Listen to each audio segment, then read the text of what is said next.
Hello everybody, my name is Papa Guido and welcome back to the channel. Now, today is a particularly exciting day for me, and you may be wondering why. You better have asked why.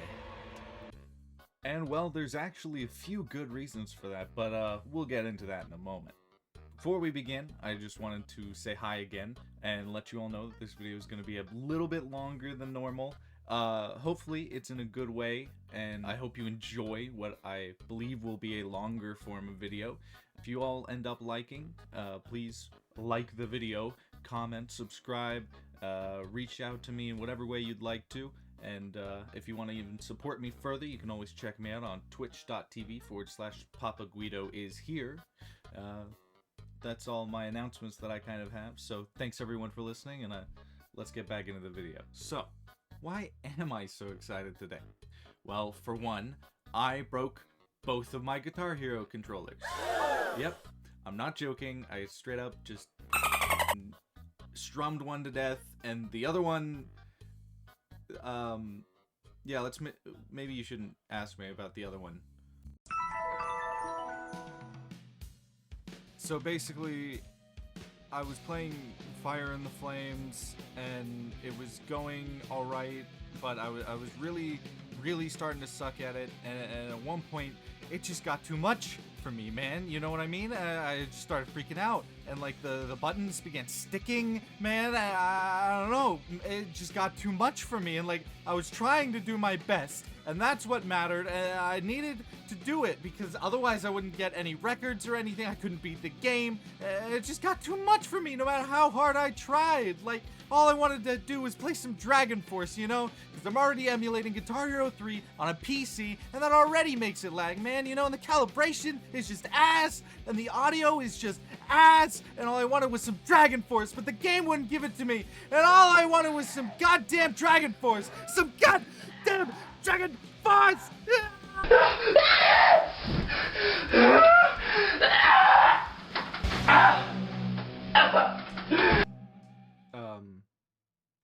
But yeah, I broke it. But in all seriousness, I do think I fried the neck by tapping it, mixed with like the general age of the controller itself, because legitimately no matter how much godforsaken WD-40 I spray on that hoe, the buttons will simultaneously press forever. I don't know why. If any of you can help me, please help me. But I digress. Because you may also be wondering now, well, how does breaking your Guitar Hero controllers make you happy? Why is that a good thing?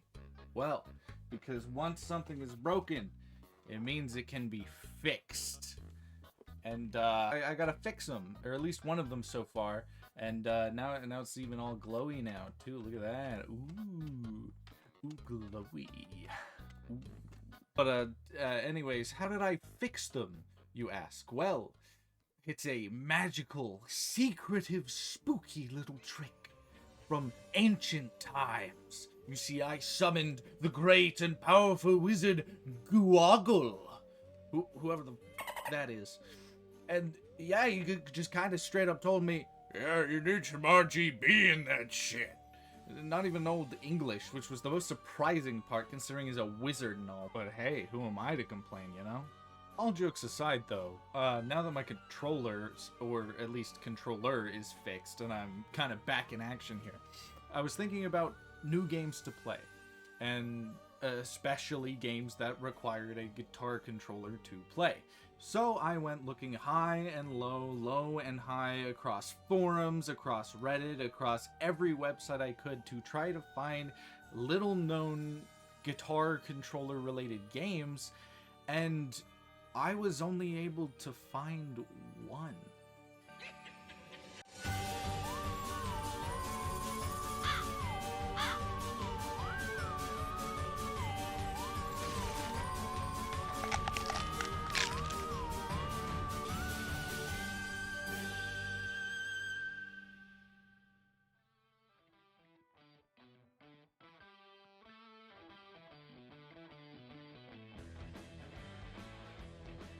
Rock of the Dead is a comedy slash horror rhythm game in the wheelhouse of Guitar Hero 3, which was published by Conspiracy Entertainment and UFO Interactive Games, but created by Epicenter Studios.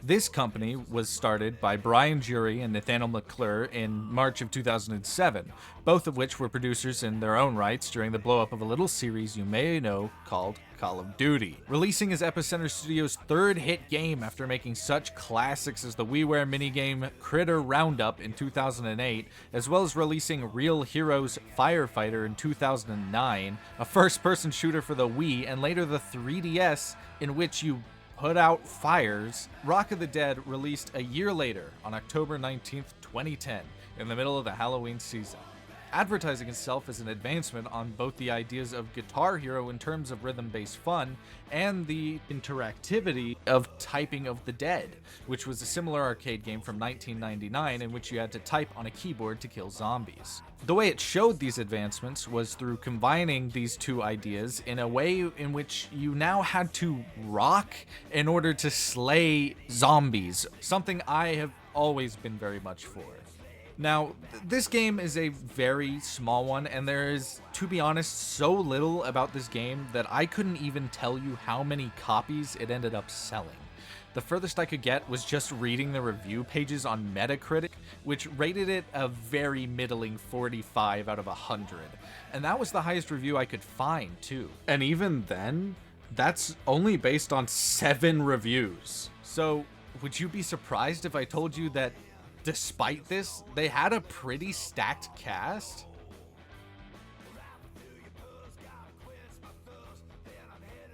Starring in Doogie Howser, MD, as well as How I Met Your Mother, Neil Patrick Harris has dedicated his voice to this role, acting as the main protagonist, who I'm pretty sure doesn't even have a name.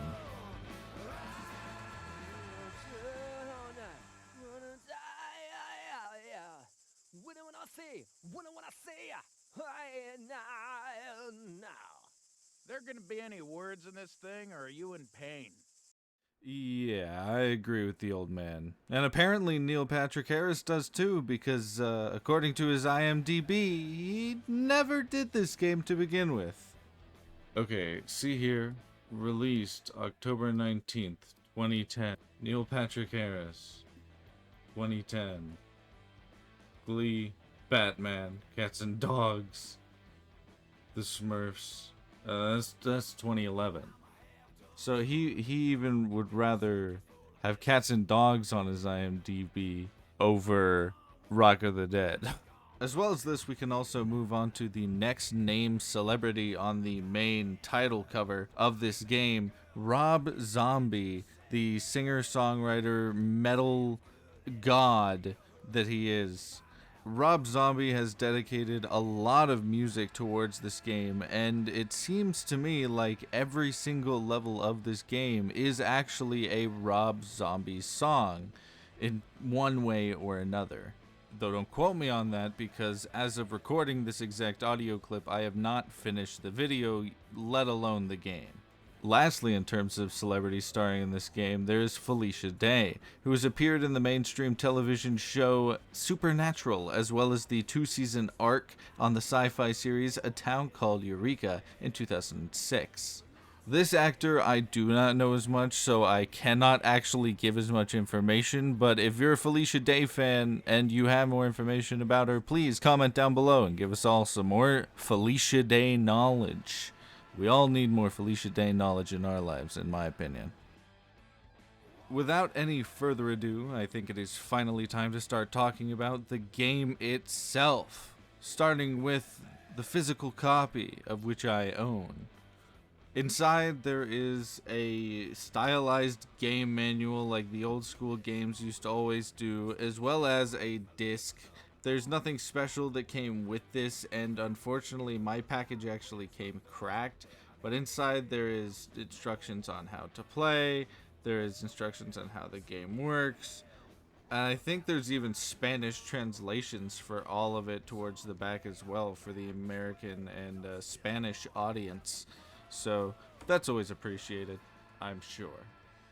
Now, we've talked about the game on and on and on, and we've talked about the background and the history of it and the actors within it, as well as the music. But have we started the game at all? No? Then let's jump into it, shall we? Okay, everybody, welcome to Rock of the Dead. Let's get started, shall we? Starting off with audio calibration. Wow, this is the best part of any rhythm-based game, truly. Let's get into it. Hopefully, you guys get some good Guitar Hero clicky clackies. Without exactly knowing what to expect from the game, I decided to just get started at the highest difficulty possible, of course. Thrasher is the highest difficulty. Sure, we'll go for that. It looks like this game has a co-op campaign, so that's exciting. Unfortunately, I didn't have any friends, nor will I ever, as friends disappoint me. Either way, the game starts off with our main protagonist and his grandfather in a graveyard, when meteors begin falling out of the sky as they are talking. The meteors somehow seem to raise the dead from the ground, with the dead also covered in crystals that these meteors are covered in themselves. Zombie? Quickly learning to use the power of rock against these undead foes, this main protagonist begins clearing the graveyard of undead baddies. I'm doing it. Doing it well. I've been through worse. Men was in Nam, he does not care. After taking care of each of the ghostly ghouls and ignoring my amazing karaoke in the background, the main protagonist continues on his amazing quest in order to save a woman from a outhouse, to which I found out will actually come up a lot later on in the game, as part of a feature of the game known as rescue missions, which will seem to give you extra points towards your mission for completion. And the laughter of your co-op player beside you for the utter failure of incompletion. After having visions from an unknown future and or past, yeah, we'll just skip right past that for now. Our main protagonist moves on to the next level, from the Overture, as the last level was called, to the Seaside Park. 90%. Nice. Our humble hero continues on to the Seaside Ground National Park by way of a bridge, which is quickly clawed out from underneath by a gigantic crustacean which is stationed beneath the bridge. Unfortunately enough, our unnamed hero, which from here on out I'll just call Neil, falls down from the bridge into the water below, dragging himself along to the end of the trailer park in which he lives, running directly into his grandfather again somehow, who is apparently taking a break in a steel chair while we fight off the zombie apocalypse right behind him. Breaking into what I can only presume to be some random person's trailer and listening to their radio, we can hear on the other side someone who has taken over the airwaves. I am assuming this to be Felicia Day based on the reaction of Neil's character, but I have no way to be sure as of yet. Neil immediately decides to go to wherever this radio station is being broadcast from, but not before another strange otherworldly message from beyond. We thought to create harbingers and are coming with seeds from our mind.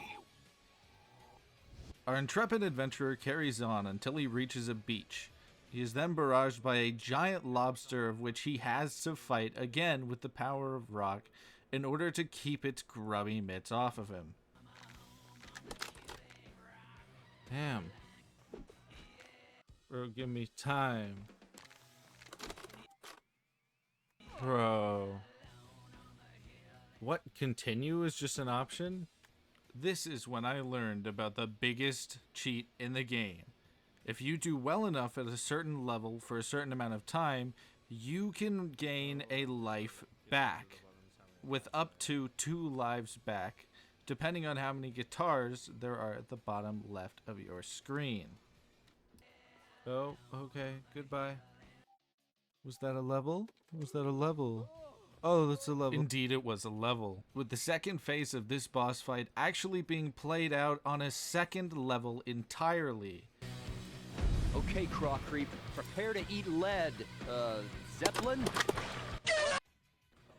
After a while, and I do mean an absolute while, this is sped up to 10 times, Get the bazinga.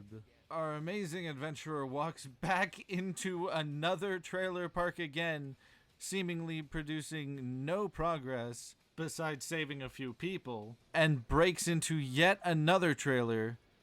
This one he proclaims is his own, meaning, in fact, the other, Grandpa, stop appearing like that, please. But yeah, meaning that he kind of just broke into another trailer for no reason. Anyways, moving on from this trailer, he decides to make his way to the sewer system, as according to his grandfather, it'll be the easiest way to make it to the radio station. But lo and behold, listening to his grandfather reveals a giant truck Tornado? demon evil monster. Oh, no demon. Apparently powered by whatever evil is also enabling these meteors to fall from the sky. You don't say. So after a lot of fighting and a lot of guitar playing and a lot of stomping, as is kind of self-evident here, he begins throwing all manner of objects at Neil, which he destroys again with ease through the power of his majestic chords. But unfortunately, it was not enough for quite some time for me to beat him, as I died, I think, 3 times trying to beat him. As you can see by this attempt, this is an insane battle to do, especially on Thrasher as a solo player, but I was able to get through it quite quickly. Moving on towards the sewer system, Neil jumps inside, getting ready for another adventure, and I got ready for bed, as I ended my first game session for the game right there. Alright, I think I'm gonna end it there for this play session, but that is solid 7 out of 10. Very much enjoyed the game so far, very fun. Returning once again to the game, I was more than ecstatic the next day to find out that the sewers were calling my name. Yes, quite. It's going to be so stanky and icky in the sewers. Delving deep into the sewer system and echolocate these nuts, childish jokes aside, Neil clears his way through creepies and crawlies alike, taking out bats and spiders, as well as large tentacles which grow out of the sewer's waters, saving groups of people along the way, where he can.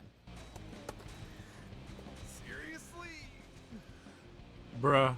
Sneaking our way into the ventilation shafts and making our way around a large blockage that was on the main walkways in the sewer system itself, clearing out large leech-like creatures as we go, Neil makes his way quickly out of the main sewer system and into the actual plant itself. Subscribe to Public Weasels here. What? The sewer plant itself is actually quite large, with some large walkways on a second floor, with a ramp connecting from the first and second floor, and 6 large vats with tentacles emerging from each one, with 3 along each side of the main walkway in the middle. You get all that?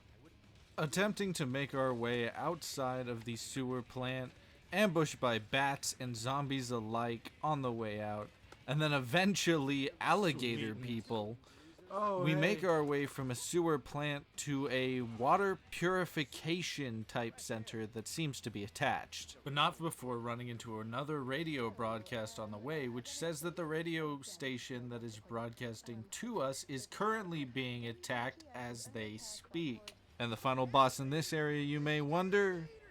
A giant alligator man clearing out civilian after civilian after civilian while you defend their very lives from a catwalk above.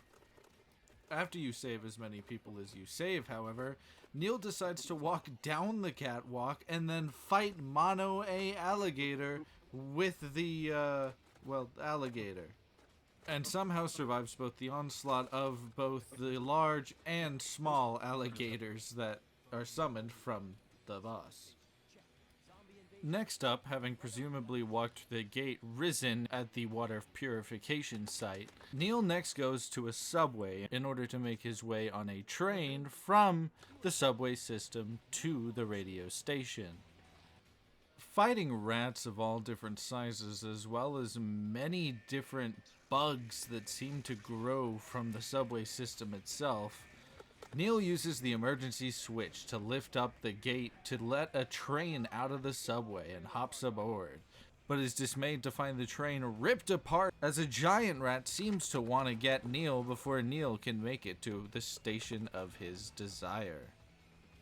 This boss fight was fun but tedious, as you can see here. I had to speed it up 23 times to get it at even this speed, but after completion, we had finally made it to the radio station in order to save the woman of our dreams and maybe answer where these visions are coming from.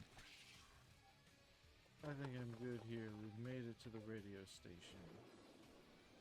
This is also where I took another nap. Solid session. Good job. However, that would not stop me from coming back full force the next day. We are back, yeah. We are back, yeah. We are back, yeah. What? We ended off at the radio station, I believe. It is time to continue on.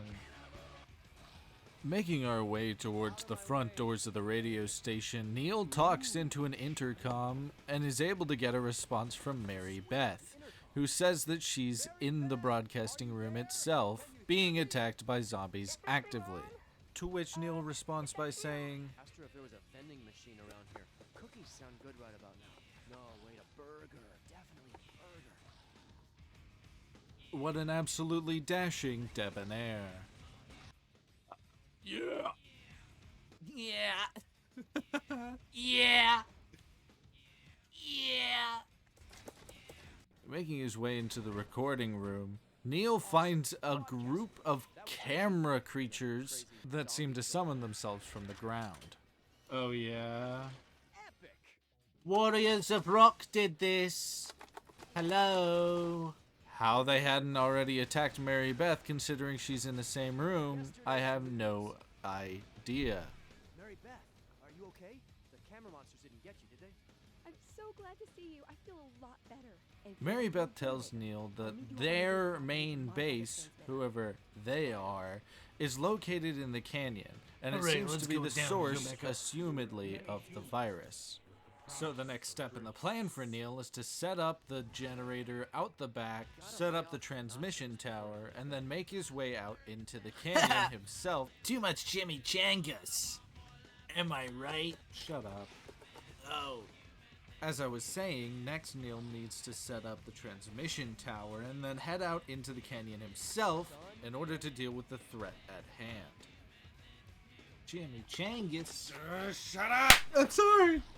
Making his way down the stairs quite swiftly and then setting up the generator below, reconvening with Mary Beth on the roof and then flipping another switch in order to activate the telecommunications tower, a UFO emerges from below, hovering around Neil and attempting to fire at him as he starts another boss fight. Midway through this boss fight, the telecommunications tower is fired at and shot down, meaning that there's no way to tell the world about the power of rock. To be honest, this boss fight was a lot more fun than the others, but the little missiles that it fires out from under it makes you actually do chords at this point, which is at minimum 3 fingers down on the fretboard at a time, while simultaneously firing cows at you. No. Mercy. That was my favorite heifer. At least show some dignity to these cows. They didn't do anything. Your mother. Okay, that was uncalled for, you piece of shit. I'm gonna find you and I'm gonna kill. After dispatching the UFO, and by dispatching the UFO, I mean after seeing your new girlfriend get abducted by said UFO and taken away to the canyon, Neil decides that the quickest route between there and here would be the graveyard. As if there couldn't be enough cliches in this spooky horror adventure. Our seeds began to grow inside your children. What? What does that mean? What does that mean? Our seeds began to grow inside your children. What does that mean? After that unstartling message, we move on to a monastery, which besides just having a larger, tankier zombie variety inside of it, and the occasional grandpa appearance. Grandpa, no! There isn't much to this level. Oh yeah, and the giant spiders too. Which, don't let me fail to mention, turn into a group of leeches. Okay. Side note, look at this stupid ass solo you have to do.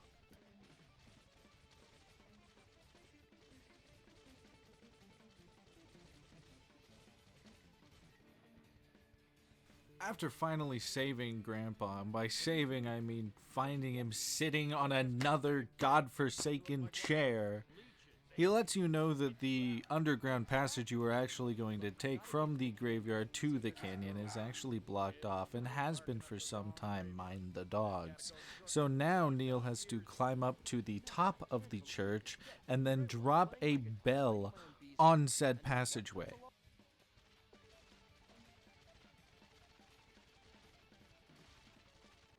This fight was really interesting because although it combined a lot of things that were supposed to be an unstoppable force, in the end it just whatever. Look out below! And we have fallen to our deaths. Having not fallen to our deaths, Neil makes his way through the catacombs below this church-like building, and as well as fighting larvae, bats, zombies, as well as the bigger zombies that we fought before, there's really nothing unique to this level. But boy oh boy was I glad to go through it, and especially in comparison to the boss fight after it, because the boss fight after it is so shit that even days after recording it, I still want to pull my hair out. Almost. I think I'm nearly... Whoa! So true, King. Meet what I like to call the bug. A giant rock-throwing arthropod from hell, which apparently has this virus attached to it, causing it to be a giant asshole and not let you pass through these caves. That's its job, apparently. Gets paid a pretty fair wage, I've heard. Jokes aside, though, did this bug piss me off. It took about 15 real-life minutes of redoing this boss fight time and time again until I finally had enough life to make it through. And even that was just barely. What you are now watching is the sped-up video about 40 times faster than normal. Fighting until the bug's head comes clean off. That sucked. But oh boy, the shitty boss fights don't stop there. Because once you move on to the canyon and actually clear your way through it, through the mines underneath, you enter into a technological marvel of a room filled with lights and robots and intelligent slimes who seem to be running everything through a control panel or targeting system on a screen of some kind towards the front of this building, which turns out to be a spaceship. Now at this point, outside of Earth's orbit, Neil goes to save his girlfriend by flying through space and attempting to navigate to the alien's mothership. What's going on? Landing aboard said alien mothership and fighting your way through robot after robot trying to make your way towards your new girlfriend. Stepping across a beautiful light bridge in the process, you finally make your way to the generator room running the entire ship. And Neil finds out that leading all of this is your new girlfriend. Woo! Plot twist, ladies and gentlemen. Woo! Crazy plot twist. Women suck. But we already knew that, didn't we? Anyways, plot twist aside, Neil is told by his new girlfriend slash matriarchal alien that Neil is actually the chosen one, chosen by his grandfather and given to the aliens by him in order to help destroy the world rather than save it. Neil disagrees, however, and decides to blow up the generator, taking about 30 real-world minutes to do. I'll be honest, I was just very glad to be the one to say, hey, at least this is the final fight in the game, you know? But guess what? That's not all, folks! Right after we destroy this large octopus robot creature, we let our girlfriend escape in an escape pod and then go after her anyways! At this point in the game, apparently the video game decided that I was too good, and so it sent out literally anything and everything it had at me at that current time. For example, if you continue watching the video that is currently up on screen, you can see I had to fight 4 individual barrages of missiles standing in the same one place before I could move, because as well as locking your movement, it also locks your ability to look around, meaning that every missile coming at you from one direction blocks the other missiles behind it. On top of this, the numerous tiny little mine bots that come running at you and explode against you within a second of appearing are so ungodly bullshit that there is just no point in having them in the game. Bro, I might as well just be spamming like this because nothing is working! And I can't see through the green! Go! And delving off the tracks here for just a moment, I just need to say I've been working on this video for almost a month trying to get it out on Halloween Day, and this is the most unforgiving game that I have ever played, I think. So you know what? Before we do the final levels of this game, let's do a final review of the game a little bit early, shall we? This game is fun. It has good comedy. It has decent actors. It had a good environment around it at the time of release, and I think this game would have been great if they just didn't make it so ungodly terrible in the terms of pacing and dialogue. And on top of this, sure, Rob Zombie music is in it. I love Rob Zombie, but playing the same 4 or 5 songs on repeat throughout the entire 6 hours of playing this game makes me want to rip my hair out and never listen to a Rob Zombie record again, lest I shoot myself. This game has done something that no other musical game has done to me ever, and that is it has made me want to stop playing guitar. Over the span of 3 levels, I've gone from loving this game to absolutely abhorrently hating it, and on the long play that I saw before even starting this game to begin with, at the point where I am at now, there is still an hour left in the video itself, let alone what I'm gonna have to go through. So now, as of recording this exact voice line, it is 3 p.m. on October 31st, also known as Halloween, and I still have yet to beat the final levels of this game. So, shall we? Prepare for re-indoctrination. You hear that right? That's brainwashing. Yep, you heard me right. The alien overlord and your new ex-girlfriend are both attempting to MK Ultra you into listening to them. And yes, that does mean you can choose to resist their brainwashing or not, meaning that this game has multiple endings, of which I had to complete both. So the first ending is killing the hive mind, which is just a giant eyeball that flies around, and once it stops flying, because we've killed it, we get a shot of the earth and some credits while the rest of the cast talk in the background about their lives now.